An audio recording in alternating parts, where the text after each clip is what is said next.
Okay, good day everyone. Welcome to another episode of Hadron Converter Space.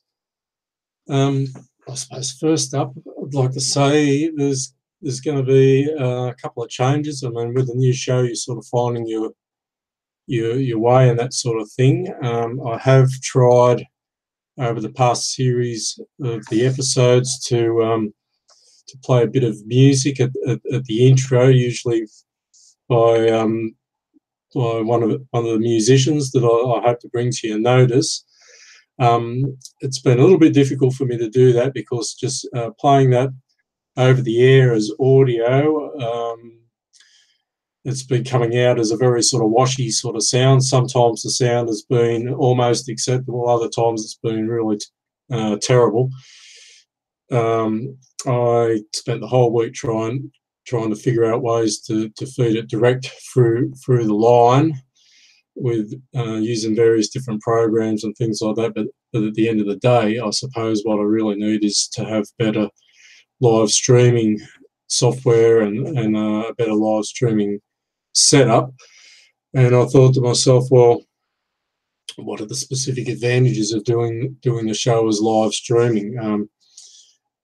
Noticing the views for my audience, it seems to me that most of my audience is watching it on replay anyway for the one, and for two, I have a young child in the house and it's not always easy to get her settled down to bed before I start the show, so there's always the risk that I won't be able to keep to a time schedule when I'm doing a live broadcast. And with those other teething problems, that's on the disadvantage side of live streaming. And on the advantage side of doing as a pre-recorded, I get to put in a few video effects.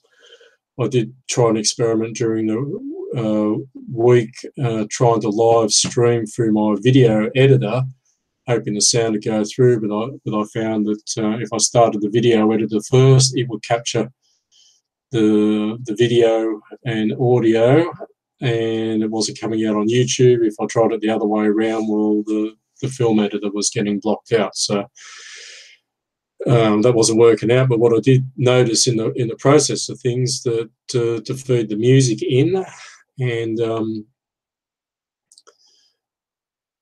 to video it was coming out quite well. So I thought there's that advantage, because primarily I suppose one of the great missions of this show is to promote space rock music and up and coming space rock artists and small time space rock artists. I'd like to do larger scale space rock artists, shall I say, in the future.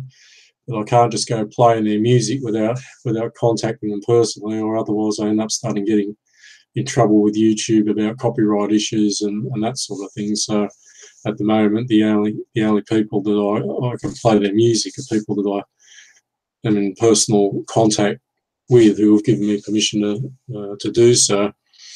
And of course, the other advantage of doing it as a pre-recorded show is that when I am talking about things, I can flash up pictures and short segments of video, as well as feeding in audio to the feed, and make a better quality show overall. So that's what I think I'll be doing in the future. That the show will be airing at the same time, and it'll basically be the same show, but I'll be doing it in a more pre-recorded format that I've recorded earlier during the day, or even depending on the nature of what I'm doing, in several takes over various days.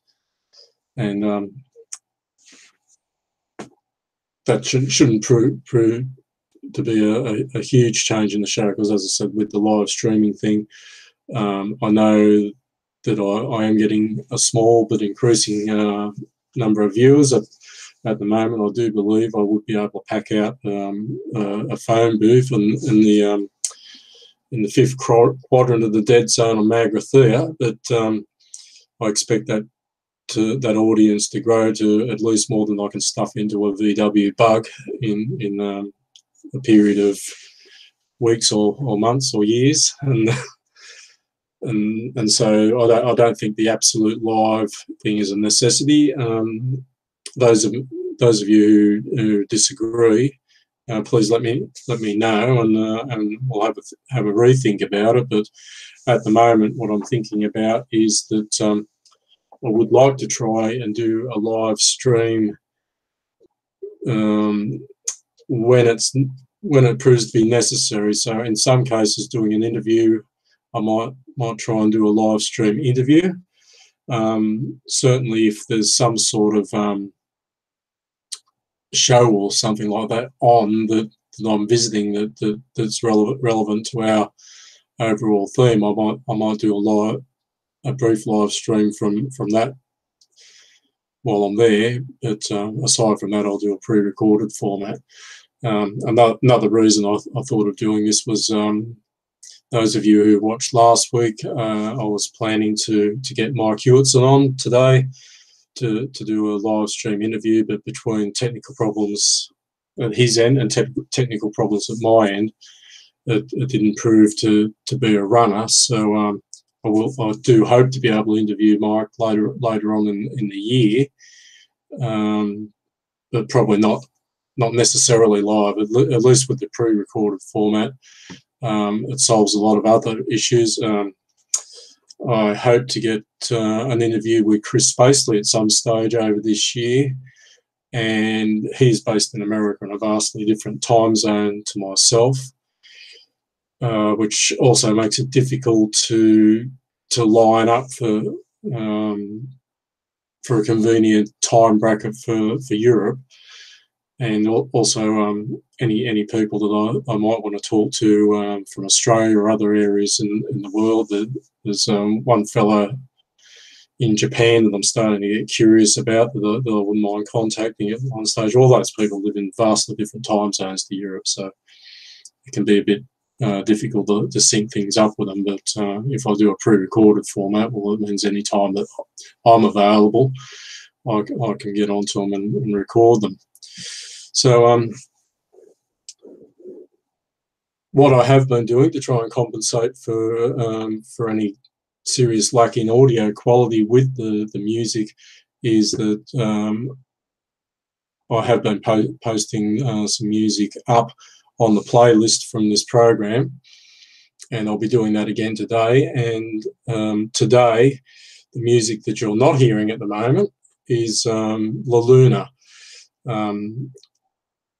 I did want to do the interview, as I said, with Mike Hewitson, and with those technical issues, I couldn't do it. And so I'll be posting up a track from La Luna at the end of the show. So pretty much at the same time you see the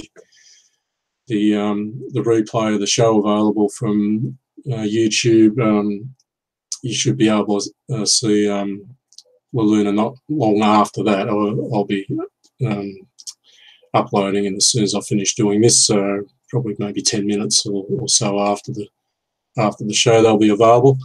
So talking a little bit about La Luna, I haven't known about La Luna for too long. Sometime during 2017, I started becoming aware because Mike was doing some posts, and I was listening to the music, and I found that I was intrigued by it. I liked the sound, and straight away I was reminded of groups like Tangerine Dream, and especially what they call over here the Berlin School of Music. But it was a little bit different. Now, Mike's based in Britain, a little place called Bournemouth. I believe that's where he most often plays, and so it has like the Berlin School sort of sound, but Mike's been involved with progressive bands in the past, and there's something about that. I don't know, something about that British sound that always gets to me. I don't know whether it's the Celtic influences or or what, but they've got a certain sort of melodic sound that that's very pleasing to the ear, and that I've noticed with a lot of British bands, it doesn't really matter what the style of their music is, but it's especially obvious in the progressive bands that with the Berlin school music, there's also this sort of distinctly British progressive and folk sound mixed in with it. I think, I don't know whether it's been primarily Mike's intention to do that, but I think the background just comes out now. Mike did send me some notes, which I'm trying to read in the dark here. La Luna was established in 2004 at Sleepy Farm, Purbeck, near Wareham, Dorset. That's a mouthful. I thought our German towns had a long name, but that's more like a description on how to find the place. But Mike started a band with a fellow called Paul Owen, and they did their first live show in Bournemouth in 2010. And they get together and gig a few times yearly, mainly at the Cellar Bar Boscombe in Bournemouth.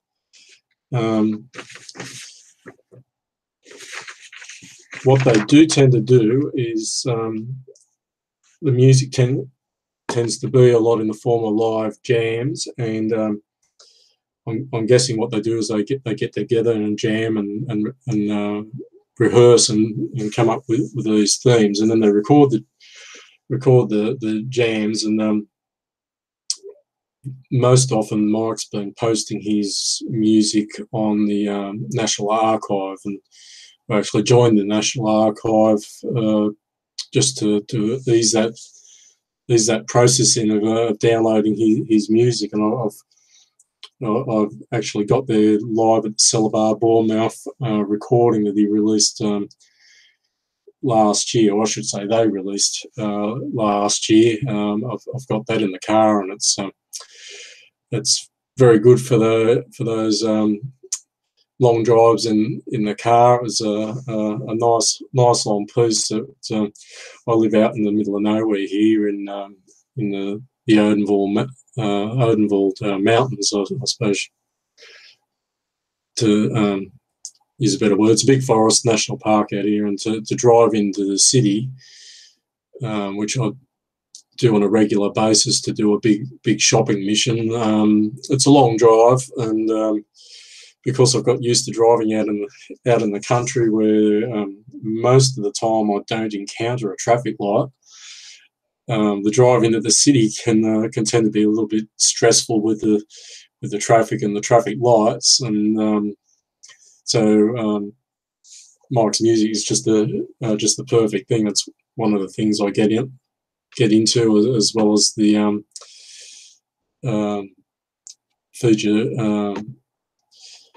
Future Spacehead tracks by Strayhawk are also good for that, because they're nice and long and they survive for the entire trip there and back, and you can just keep in the zone.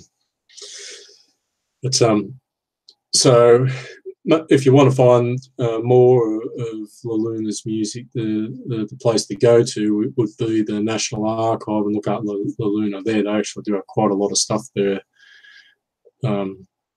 that they've uploaded, and yeah, so they'll be playing next, I believe, also at the Cellar Bar Bournemouth on April the 30th, and that will be that's involved with the Fringe Festival. So that's where they've got a few venues running in the Bournemouth area that'll be playing bands that are involved in the Fringe Festival, and it's basically to support new and upcoming bands. Now, the information that Mike himself gave me, I asked him if he could send me sort of a bit of a general bio, and so Mike does is he's lead synth. He plays the mellotron too. I'll have to ask him if he's got an original mellotron, because he did say that he's into a lot of the retro sounds, and if he's got a real live ancient sort of analog mellotron, the man must have a fair bit of electrical nous as well, because those old mellotrons are legendarily difficult and contrary to tame, and only few have been brave enough to try it. And I'd imagine he must be built like a brick chicken shed too to be able to lift it, because he also plays Hammond. And if he's got a original Hammond, not many people do these days. That also takes a fair bit of muscle to use. I haven't seen many small Hammond players. If you look at John Lord, he was a fairly big bloke, and another band that I know of that had a Hammond player, Space Debris, here in Germany. Their Hammond player was a fairly beefy sort of dude, because those things really do weigh a ton. And if I can just sort of go off on a tangent, as I usually do, the Hammond organ, what an instrument. The mellotron, of course, I'll give the mellotron its due. I love the sounds that they make, and I suppose one of the most famous bands that used the mellotron would have been the Moody Blues, and they did some incredible stuff there. Led Zeppelin also used John Paul Jones from Led Zeppelin also used the mellotron, and correct me if I'm wrong, I think the odd prog rock band user, I think Emerson, Lake and Palmer had one as well, and a few bands like that, but notoriously difficult to tame, and also the use of people talk about how difficult and unreliable a tape echo was, and that's one tape or a few. Using a mellotron, I could just see that you'd just be caught in a spaghetti of tape with those things. So definitely not for the faint-hearted. But back onto the Hammond organ, and I just love the Hammond organ sound. And for rock and blues and jazz, I really think that the original Hammond organs, I really tend to think of them as the 20th century's equivalent of a Stradivarius. They're just such a wonderful instrument, and look, I know guitars are brilliant and all that sort of thing, but the Hammond organ is something special. And by the way, they do make their sound in a similar manner that the electric guitar does. Similar but different, but that similarity, and it's no wonder that they go so well together. I just love the variety of sounds that the Hammond organ can produce, and it is a bit of a tragedy that they're starting to get rare on the ground, because they don't make them anymore, and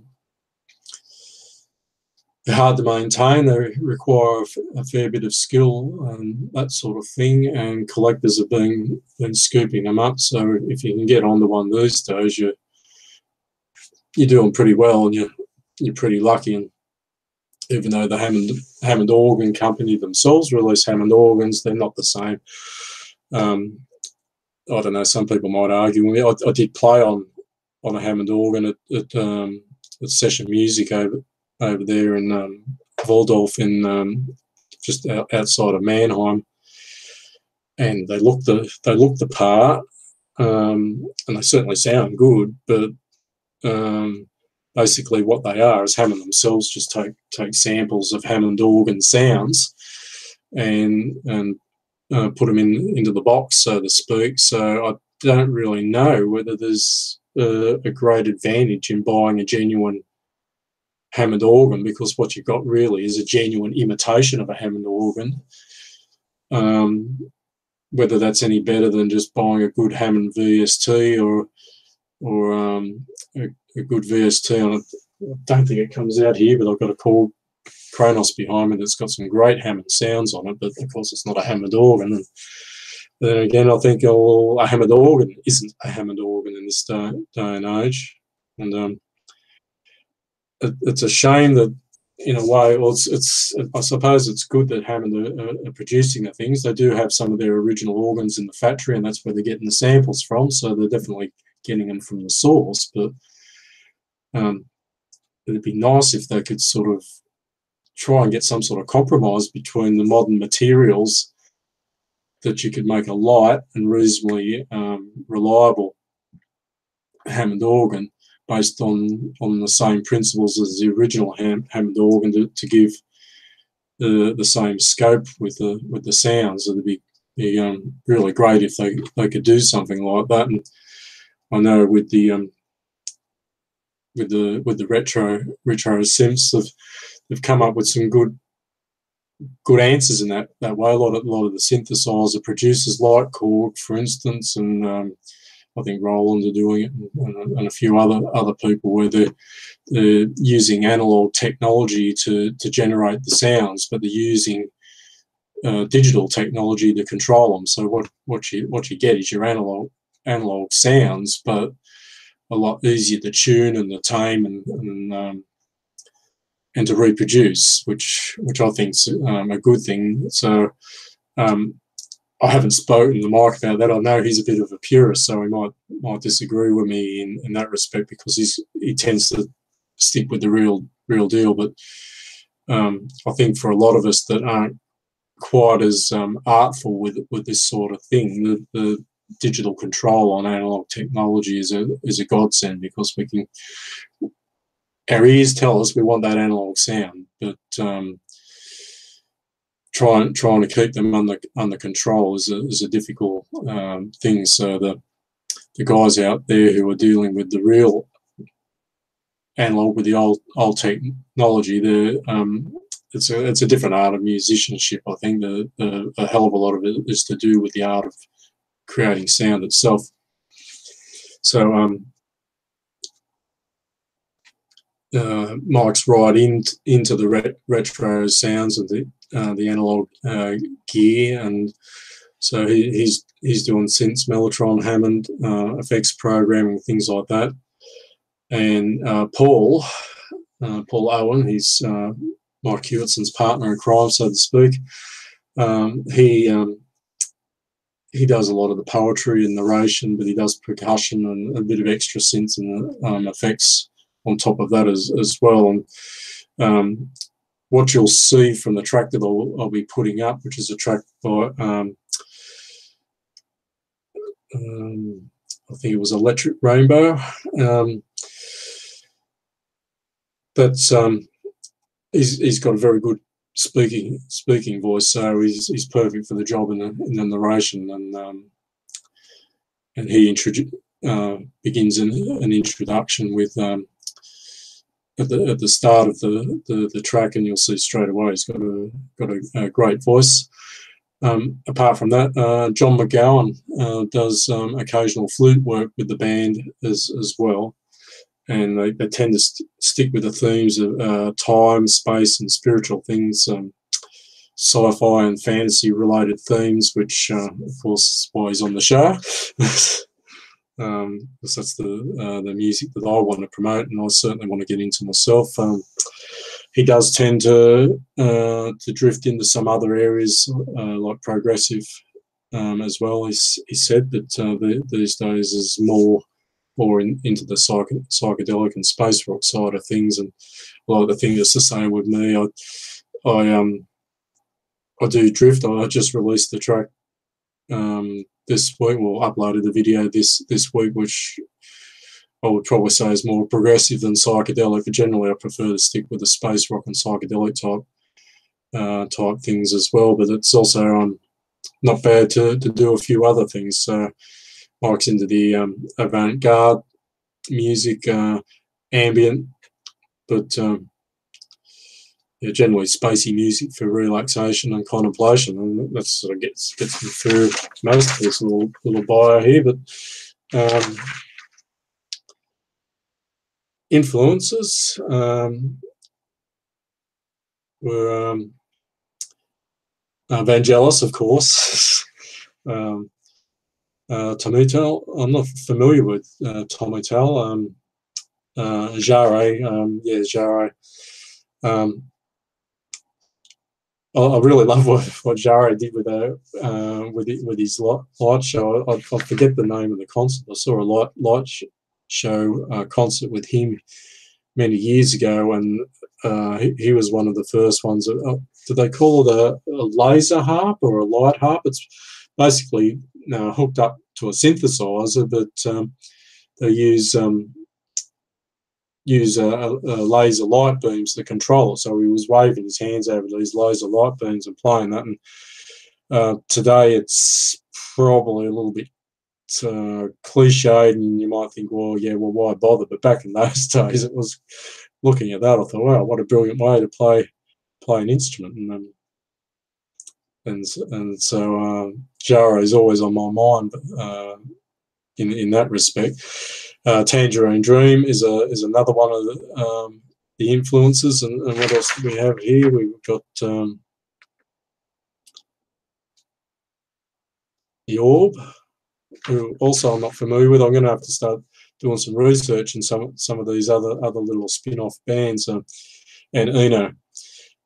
That's one thing I really love about this genre of music. It's so alternative and so unpublicized that for me, it's just like every day it's a discovery. I'm in contact with a lot of fellow space rockers, and everyone's putting up posts of music on the various space rock groups and sites.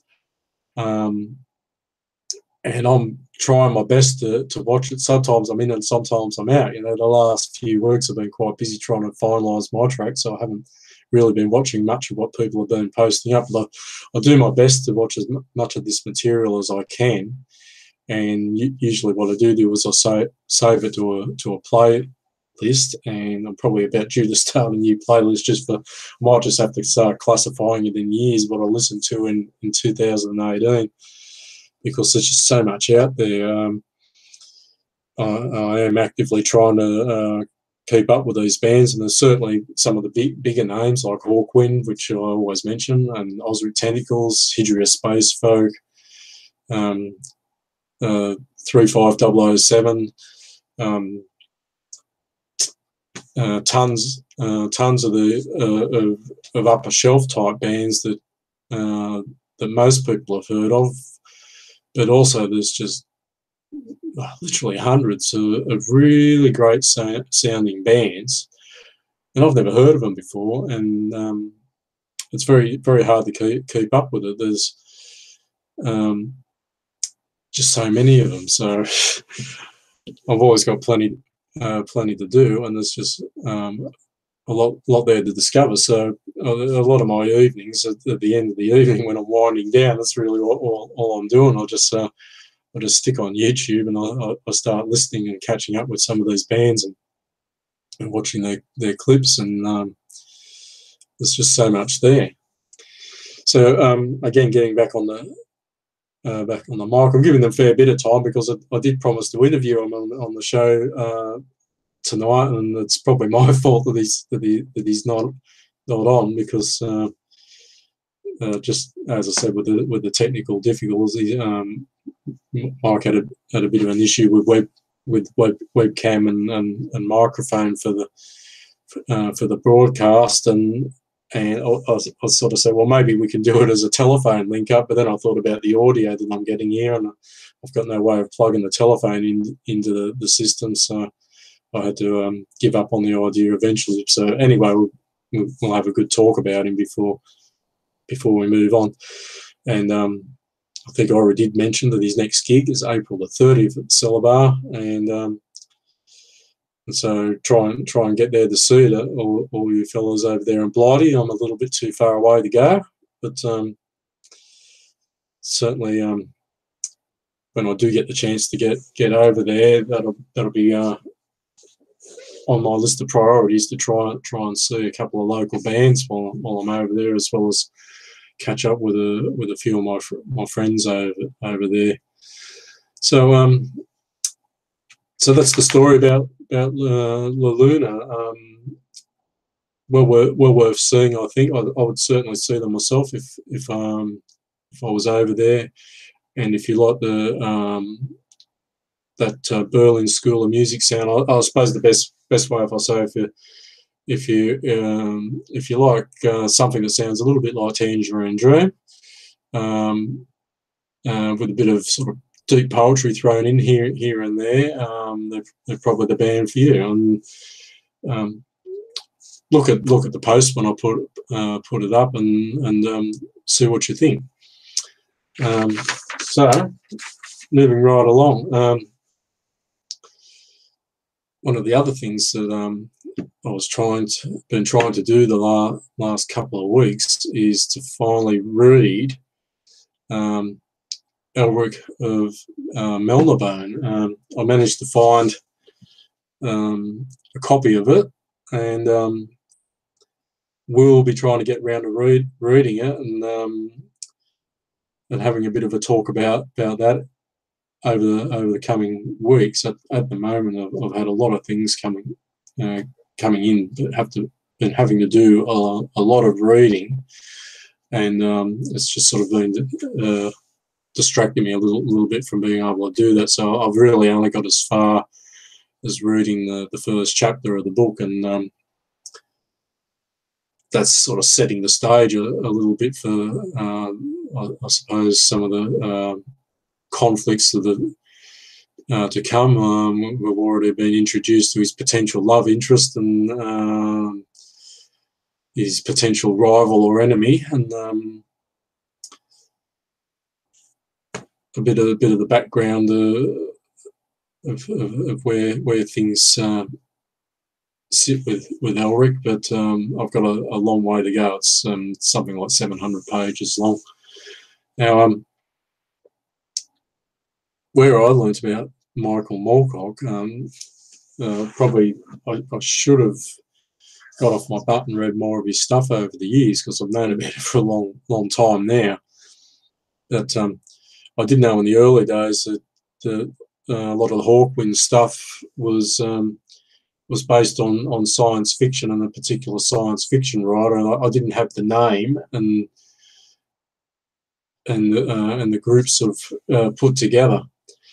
And one day I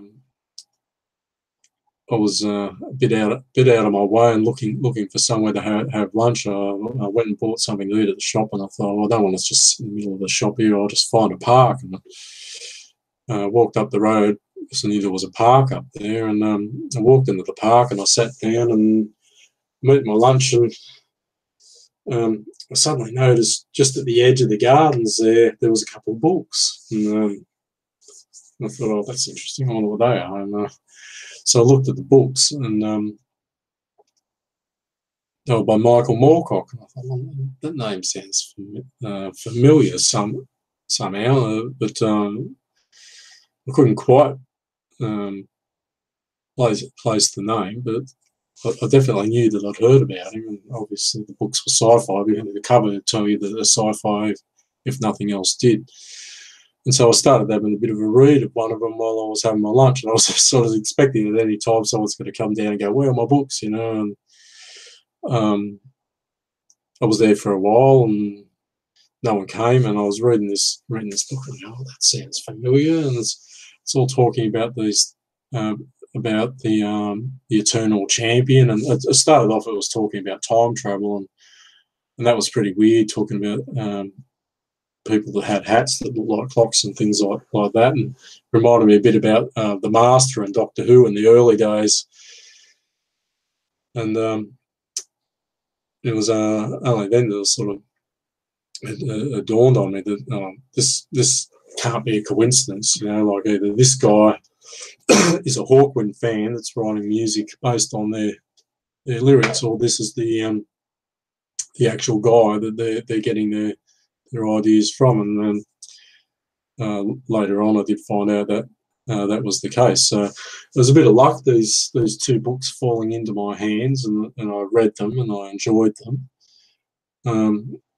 And I don't know whatever happened to those books. That was the mysterious thing. They fell out of my hands as easy as they fell into them. Normally, I'm not someone who will lose a book. And every book that I ever bought, I had in my possession until I left Australia. And even then, I made sure they went to a good home. There was someone who was always eyeing off my books, and I just said to him, "How would you like that bookcase?" And he goes, "Oh, yeah." And I said, "Well, how would you like all the books as well?" And he goes, "Oh, yeah." And I said, "Okay, you can take them all." I didn't think I could carry too many books over to Germany with me on a plane, but I certainly tried. And, that was a funny story too. It was when I left and came back with my wife. It was a stinking hot day in Australia, mid-30s or something like that, and we were really pushing the limit to try and get through the baggage limit in Australia, and we'd sort of shared our stuff between the bags to try and keep the weight down to a minimum. And in order to do that,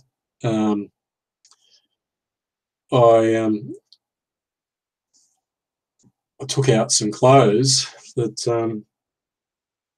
and reweighed them and worked out that if I took out so much in the way of clothes, I could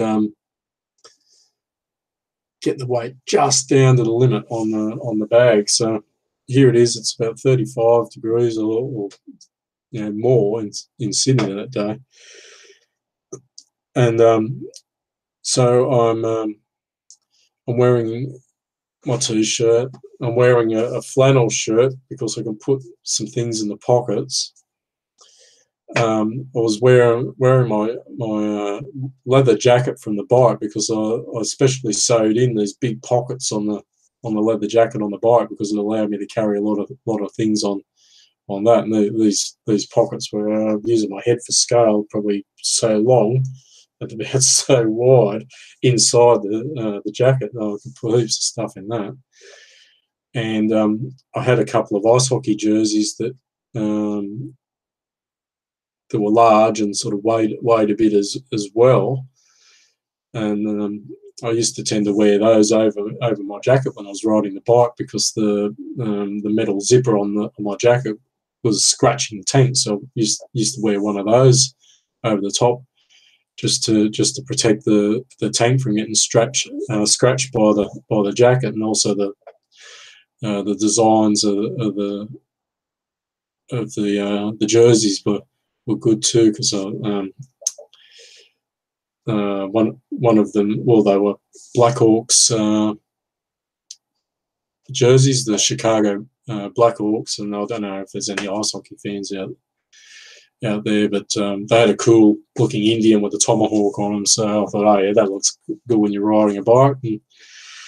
And so I had that on, and I had a German tricot on top because I'd seen the World Cup ice hockey just before I left Germany to go to Australia, and took that back to Australia as a souvenir, because originally our intention was to come back to Australia to live, but things didn't work out quite the way we planned, and so we decided, let's go back to Germany to live. And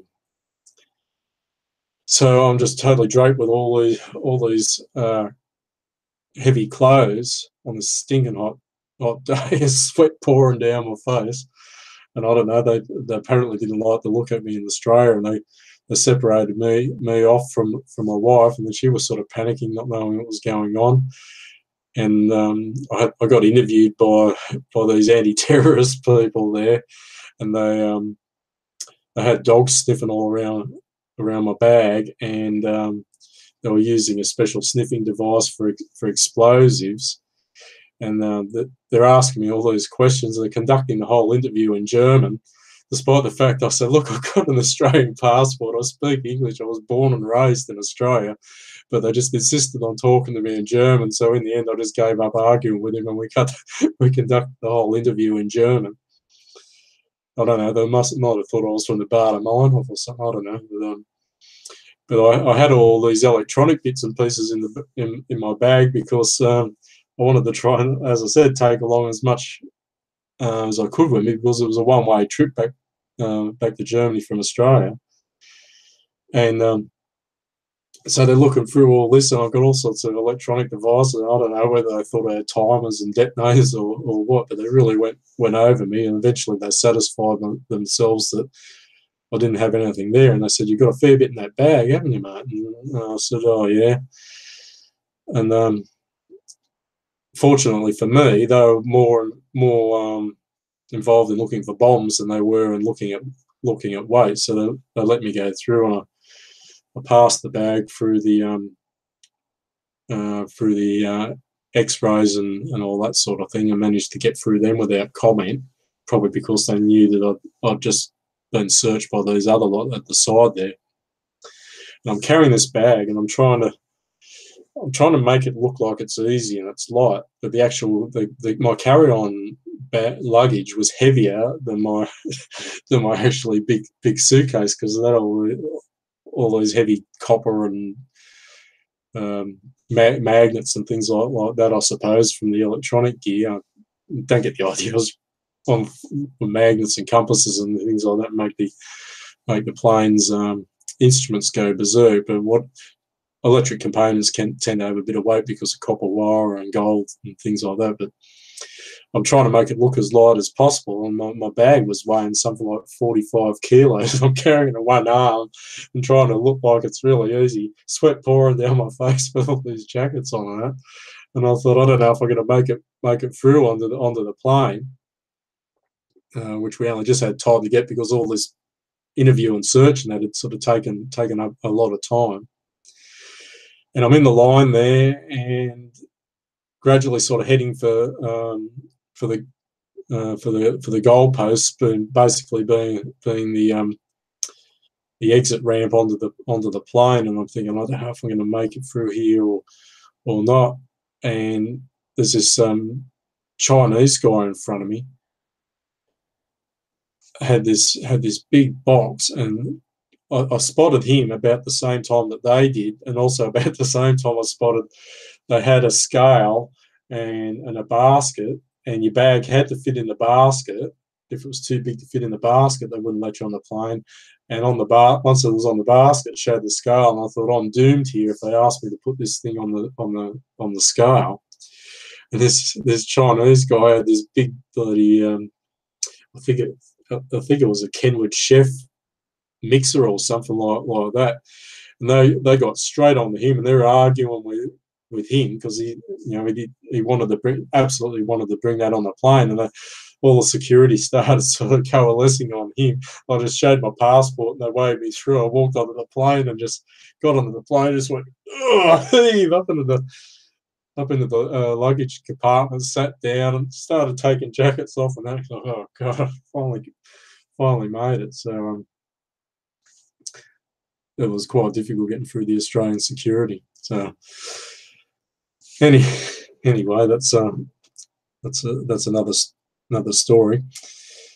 And most of the actual book collection, well, I did sort of send some on a container by boat over to Australia, but most of it my friend got. But the Michael Moorcock books weren't amongst it. He got quite a lot of sci-fi, but and quite a lot of various books, but not those two. I just don't know what happened to those two books. They disappeared just as mysteriously as they came into my possession. So it's been a bit of a theme with me and Hawkwind. I think I mentioned on an earlier show that Warriors on the Edge of Time and In Search of Space came into my possession in a similar manner.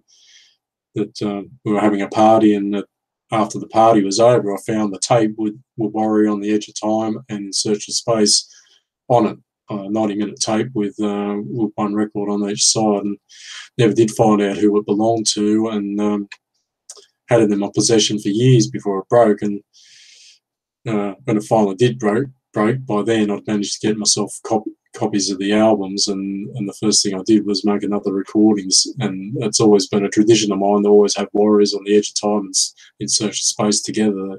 always seemed like a double album to me, a bit like A Nice Pair by Pink Floyd or something like that, where the two separate albums that just go together so well.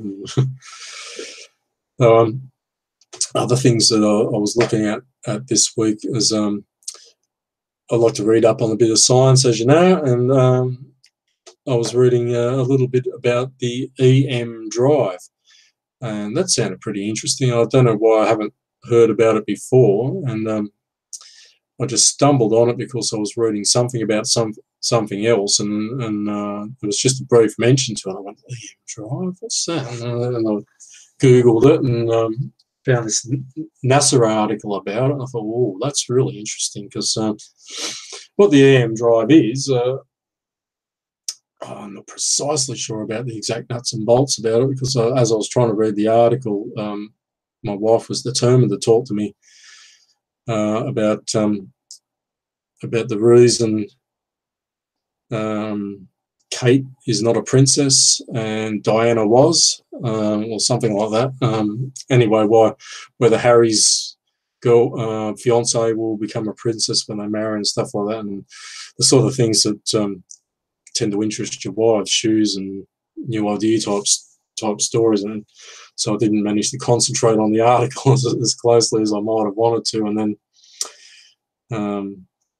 also got one of those dreaded unprovoked news starts that you tend to get from a Windows computer, and lost the article, never to be found again. But I suppose I can chase it up again, that's for sure. But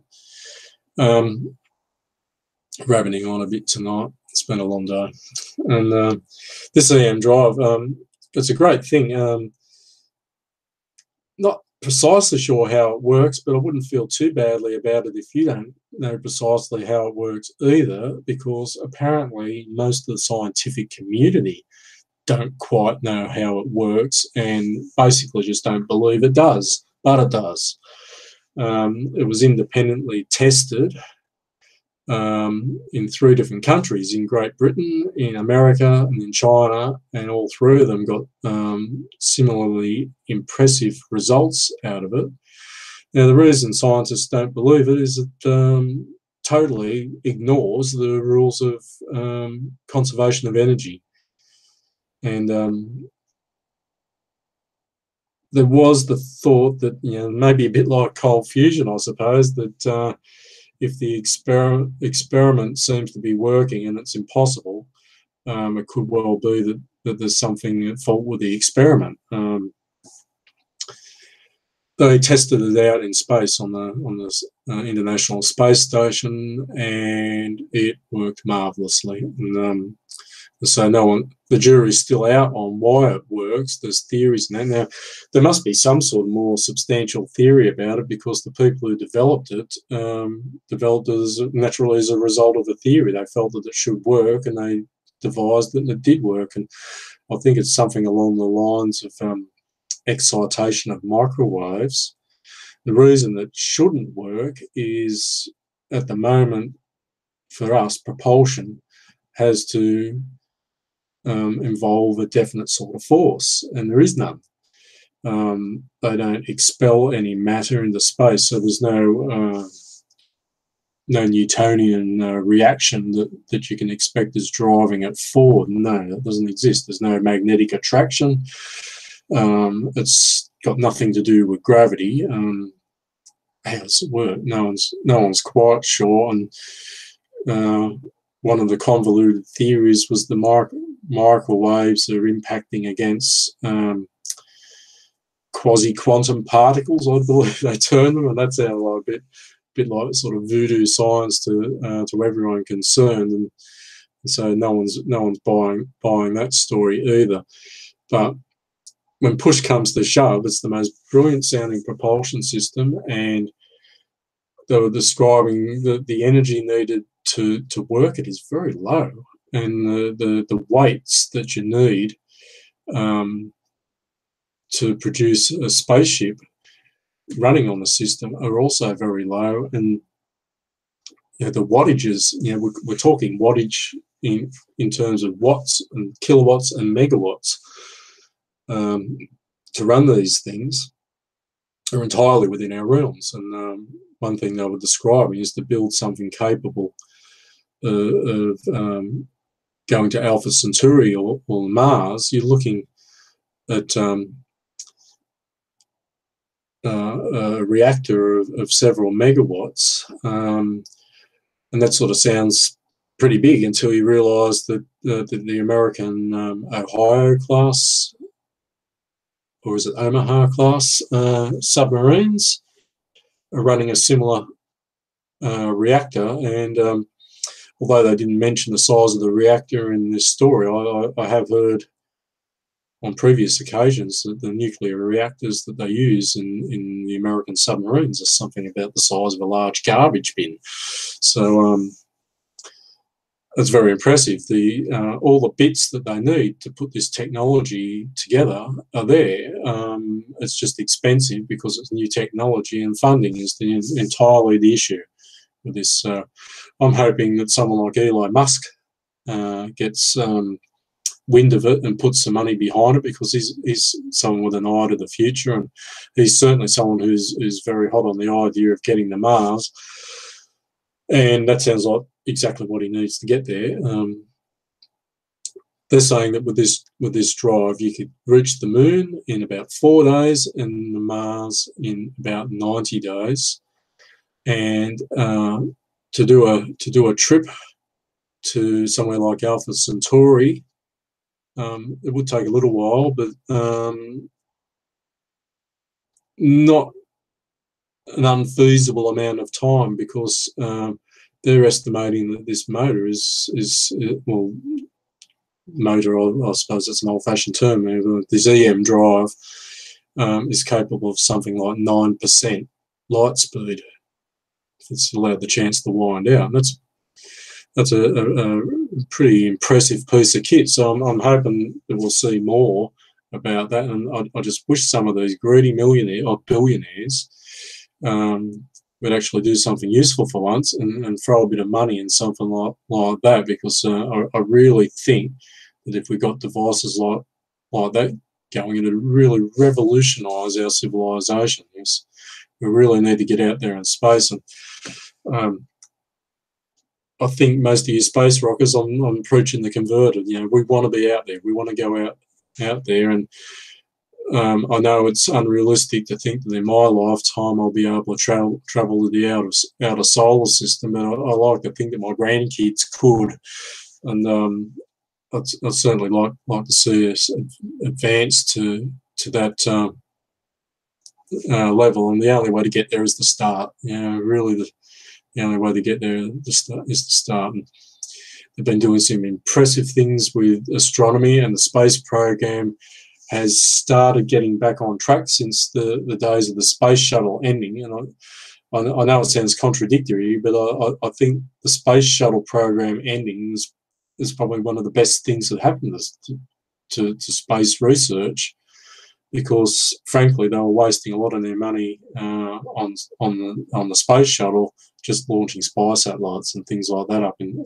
the space. And since they haven't been using that anymore, they've started getting back into some real science, launching robots and probes and things like that. That's great. We need the information, and I love the idea of launching these small probes that are reasonably priced so that they can send a lot of them out, which they've been doing. But at the end of the day, I think what really is the most important thing is that we get man permanently out in space, a permanent presence out in space. And it's imperative for the survival of our species and the advancement of our species. And I think just for our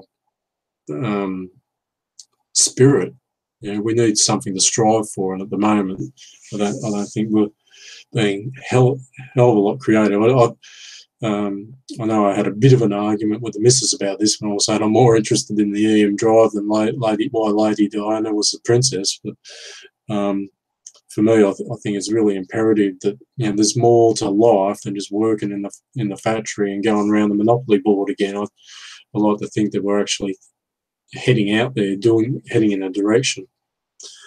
And I also saw a short video by Professor Michio I hope I've got his name right, but you probably know the fellow I mean. He's of Oriental persuasion, American physicist, and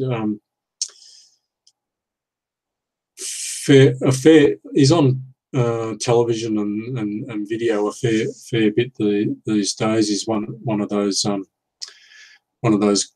more well-known figures in the same sort of mold as Carl Sagan and Seth Shostak. They get on television a fair bit, so you'd know his face if you saw him. I'm sure. He was talking about the three types of civilization on this video, which some of you might have heard before. The type 1, type 2, and type 3 civilizations, and he was saying at the moment for us it's a very exciting time because we're on the verge of becoming a type 1 civilization. We're a type 0 civilization at the moment, but we're on the verge of becoming a type 1. And a type 1 civilization is where you're able to utilise the equivalent resources and energy of an entire planet. And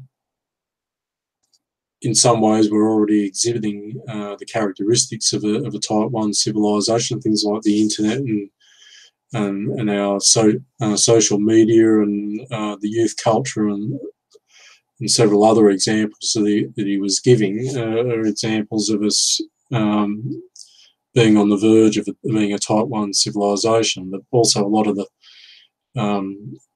religious fundamentalism and terrorism and things like that are going on in the world are actually a reaction against us becoming that type 1 civilization. And perhaps the main reason that when we're looking out there for other intelligent civilizations, statistically, there should be thousands of them. But probably the main reason that we're not seeing them is this last step from a type 0 to a type 1 civilization is rather cathartic, and a lot of us just don't make it because at the same time that we've got an increasing level of technology, we've got nuclear weapons, and we still aren't perhaps culturally and philosophically ready to have those things. And we're very lucky that we've been able to live with the possession of nuclear weapons for more than 50 years now, more than 70, I suppose. We've had them for quite a while and haven't crossed that boundary into nuclear oblivion. And even though we've been very close to it for quite a while, and sometimes certainly nearly pushed the button, a lot of civilizations just don't make it. So that's where we are, that sometime in the next century we'll cross that boundary completely or obliterate ourselves. And he's hoping that we go further. And the type 2 civilization is one that's able to use the entire energy of their mother star. So it's a stellar civilization. And the type 3 is a galactic civilization that can literally harness the resources of an entire galaxy. And for examples of that within sci-fi, so if you look at a type 1 civilization, you're looking at something like Buck Rogers' movie, that sort of level of technology. And the type 2 civilization, you're looking at something like Star Trek. The Federation you could classify as a type 2 civilization, where they're not really in any danger of extinction. Even if there was if their sun went supernova, they'd either be able to stop it or move away. An example of a type 3, you'd have to look at the Empire from Star Wars. So we've got a long way to go to get those other two, but the type 1 was somewhere in the zone. So he's hoping that we manage to cross that boundary, and I certainly think that if we could get that EM drive happening in a working space vehicle, we'd be well on our way towards doing that. Because the type of energy consumption that they're talking about to run that, the type of weights that they're talking about, they were all with this Mars thing. As I said, a trip to the moon, maybe 4 days. A trip to Mars, maybe 90 days. But the number 90 was also cited that a vehicle weighing about 90 tons would be capable of travelling to Mars and taking people to Mars. And the lunar vehicle, you were talking about a vehicle that could take maybe as many as 8 people. So they're not bad figures. Like 90 tons is pretty good for a space vehicle if you compare it to the launch vehicles we're sending up at the moment. 90 tons is pretty good. Now this EM drive will work better in space than it will on Earth. So what they're proposing is that they do something like they run a conventional